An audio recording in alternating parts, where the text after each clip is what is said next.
आपको क्यों लगता है कि इस तरीके की घटनाएं क्यों होती हैं और लोग इस तरीके की घटनाओं को अक्सर भूल क्यों जाते हैं? क्या भूलना ही सारा सॉल्यूशन है या उसे ठीक करने के लिए हमें कुछ करना चाहिए? देखिए, ठीक करने की भावना ज़रूर होनी चाहिए, लेकिन एक चीज़ को हमेशा के लिए गांठ बांध के नहीं रखना चाहिए। अब इससे भी बड़ी बड़ी त्रासदियाँ हुई हैं। अगर आप 47 की त्रासदी देखें तो उसका अर्थ ये तो नहीं हुआ कि उसको आप दिल से लगाए रखें और टिट फॉर टैट के बारे में सोचें, और जो आपके साथ हुआ है आप उसका बदला निकालने के बारे में सोचें। इससे सबक लेना चाहिए, उसको सुधारने की कोशिश करनी चाहिए। लेकिन ये व्यू कि साहब इसको हमेशा के लिए याद रखा जाए, भुलाया ना जाए, आगे ना बढ़ा जाए, और जो लोग उसके लिए जिम्मेदार थे उनको अभी तक उसके लिए जिम्मेदार ठहराया जाए, ये शायद एक गलत सोच है। वक्त के साथ चीज़ें बदलती हैं और अपने आप को लोगों को ढालना चाहिए उन परिस्थितियों में। जी। आपने रेडियो ही माध्यम क्यों चुना? टीवी या अखबार क्यों नहीं? देखिए, ये तो एक संयोग की बात थी। बहुत सी कभी कभी डेस्टिनी आपका साथ देती है। जब सिविल सर्विसेज में चुनाव हुआ तो उसमें रेडियो टेलीविज़न में आप जा सकते थे। टेलीविज़न में भी काम किया, रेडियो में भी काम किया। जब बीबीसी के लिए चयन हुआ तो वो ख़ास तौर से रेडियो के लिए हुआ। और मैं नहीं समझता कि मैं बहुत अच्छा था उसमें। बिल्कुल ग्रीन हॉर्न नया नया था आपकी तरह। लेकिन धीरे धीरे जो मौके मिलते गए उससे लगा कि चीज़ें कुछ बेहतर हो रही हैं, और कुछ एक स्टेज ऐसी आई कि लोग पसंद करने लगे, लोगों को स्टाइल पसंद आने लगा, और हमें भी लगा कि इसमें बेहतर किया जा सकता है। रेडियो बहुत इंटीमेट माध्यम है। इसमें बहुत सी वो जिसे कहा जाए जटिलताएं बहुत कम हैं। हिंदुस्तान में जब बीबीसी का आगाज़ हुआ तब ये लोगों की धड़कन हुआ करता था। आपको नहीं लगता कि कहीं ना कहीं बीबीसी की व्यापकता, पहुंच कम हुई है? और अगर हुई है तो क्या कारण है? निश्चित रूप से कम हुई है। देखिए, पहले से अगर आप तुलना करेंगे तो पहले सिर्फ जो समाचार माध्यम की बात है, सिर्फ आकाशवाणी हुआ करता था, और वो भी एक सरकारी माध्यम था। एक अल्टरनेट माध्यम सिर्फ बीबीसी था, और शॉर्टवेव रेडियो हुआ करता था। तमाम जितनी भी घटनाएं हुई जिनका अभी आपने जिक्र किया है, इंदिरा गांधी की हत्या हो या इससे भी पहले जाएं, भारत पाकिस्तान युद्ध हो, 1971 का इमरजेंसी हो, फिर इसके बाद बाबरी मस्जिद का विध्वंस हो, भारत का परमाणु विस्फोट हो, राजीव गांधी की हत्या हो, तो ये सब में बीबीसी ने बहुत बड़ी भूमिका निभाई।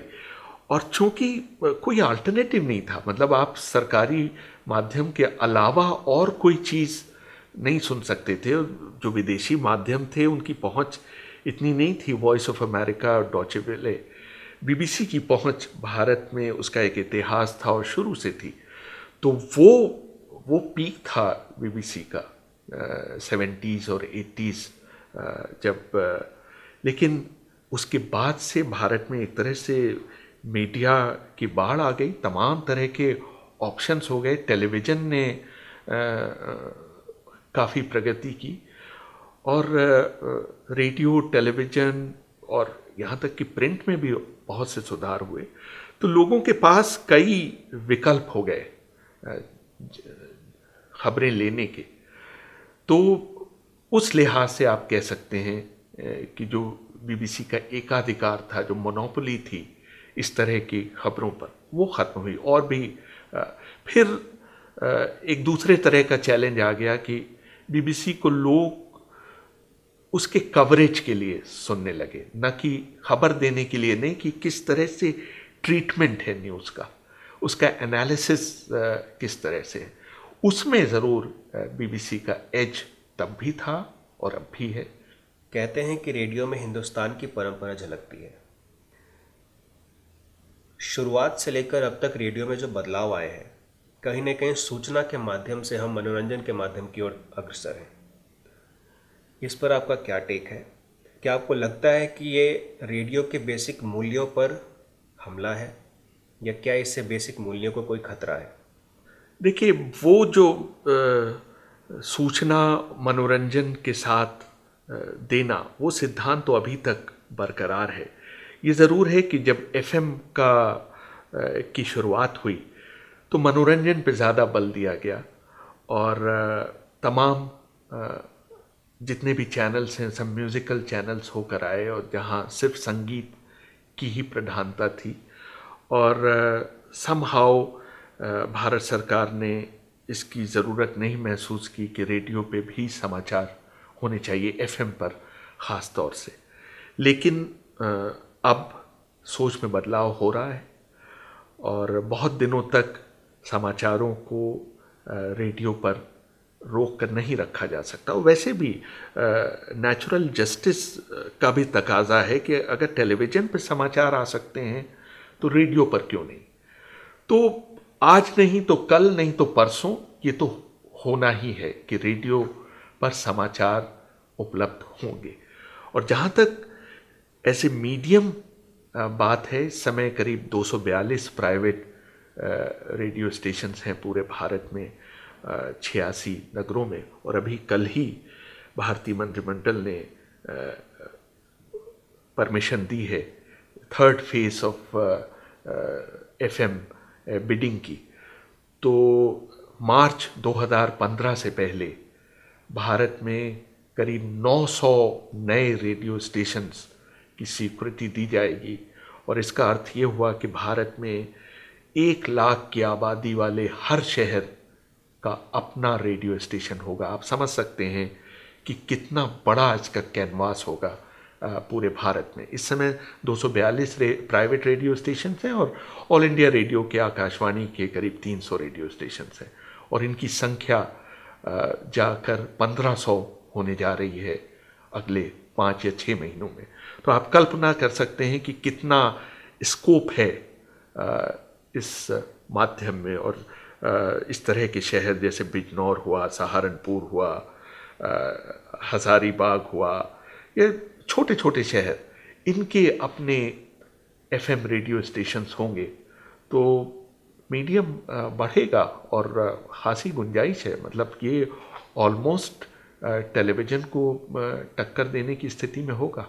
क्या आपको लगता है कि हिंदुस्तानी मीडिया में राजनीतिक हस्तक्षेप बहुत ज़्यादा है, और क्या यही कारण है कि दुनिया भर में भारतीय मीडिया अपनी साख बनाने में कामयाब नहीं रहा?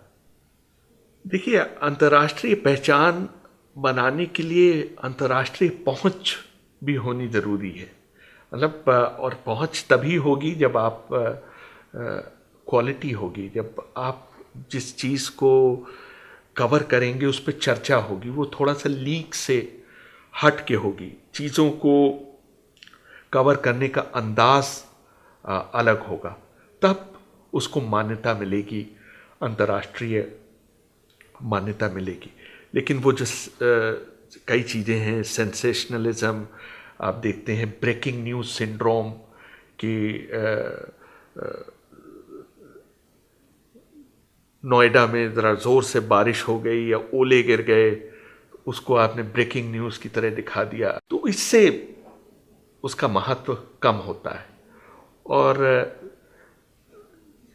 चीज़ों को कवर करने की क्षमता, उसकी डीप में जाने की, वे अलग अलग दृष्टिकोण, हर खबर के पीछे 2 या 3 पॉइंट ऑफ व्यूज़ होते हैं। कोई ज़रूरी नहीं कि आप सिर्फ एक ही पॉइंट ऑफ व्यू दिखाएं। प्रोबिंग चीज़ जो होनी चाहिए खबर के पीछे, वो चीज़ें जब निकल कर सामने आएंगी तो भारतीय मीडिया को भी मान्यता मिलेगी पूरी दुनिया में। और अभी उसका किसी खबर का एक पक्ष दिखाना, या आपने सुना होगा चुनाव आयोग जिसकी बात कर रहा है, पेड न्यूज़, इस तरह की चीज़ें बदनाम करती हैं। हालांकि कुछ लोग ऐसा करते हैं, लेकिन एक तरह से पूरा भारतीय मीडिया बदनाम होता है इन चीज़ों से। 2014 के लोकसभा चुनाव में मीडिया के रोल को आप कैसे देखते हैं? क्या मीडिया ने अपनी भूमिका सही तरह से निभाई? देखिए 2014 में तो मीडिया ने बहुत बड़ी भूमिका निभाई।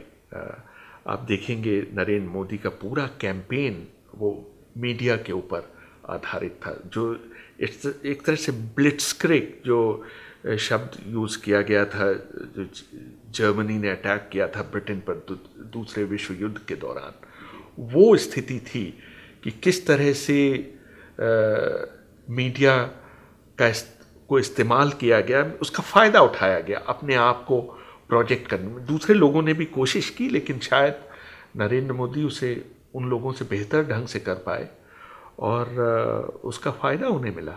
रेहान फजल जी, आपका हमसे बात करने के लिए बहुत बहुत शुक्रिया। बहुत बहुत धन्यवाद सर। बहुत शुक्रिया, आपसे भी बात करके बहुत अच्छा लगा।